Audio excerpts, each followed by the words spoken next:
trying to get me to say something else. That's not the fact. It's not the truth. And you would find most criminal... I'm not trying to get you to say anything. I'm putting stuff from our viewers. Listen to this. Ken Little says, some could of those you viewers ask... have some mad ideas.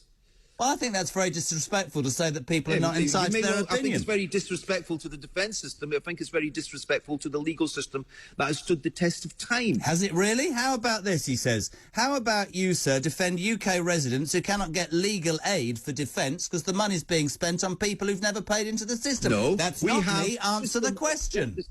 We have a system of justice in this country, Jeremy, that the Tory party for the last 12 years or so has decimated, that failed to fund it appropriately. We had barristers who had to go on strike. We have a system whereby this government has spent billions wasted on PPE, on test and trace. And if they'd actually funded the organisations, then you wouldn't have this problem. So stop looking for scapegoats to blame. It's not these Albanian men. It's not migrants that are responsible for the decimation of the legal aid system. It's this government that's responsible.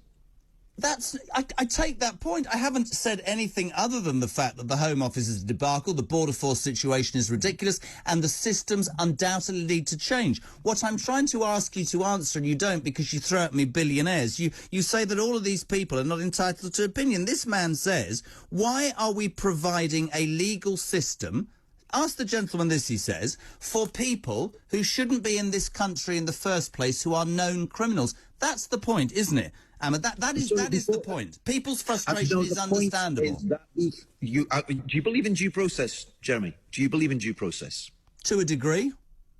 To a degree. So where exactly would you decide to draw the line? As I keep saying to you, we have due process in this country, we have a legal system, and what you have is you have a defence, and you have a prosecution, and we have a police system, and they're all independent from each other, and then you have a judge. And the process is this in this country, thankfully. It's not the process of Afghanistan. It's not the process of Iran or Saudi Arabia. When an individual is accused of a crime, they have a presumption of innocence. They are then brought to a courtroom, and then they are prosecuted, and they are entitled to a defence, not just a case at the full force of the way, because if you start to take away that line, then it will be applied to other people in this country, and that is fundamentally what is wrong with the idea that you're propagating, or your viewers are propagating, the idea that an individual should not receive the defence, and the idea to try and make out and scapegoat these individuals as though they somehow... Scapegoat criminal individuals. I'm talking about the people of this country who can't get the help, and you keep throwing back at me. Listen, we'll agree to disagree. The people who are listening and watching are saying quite simply, illegal immigrants are getting more help than people in this country.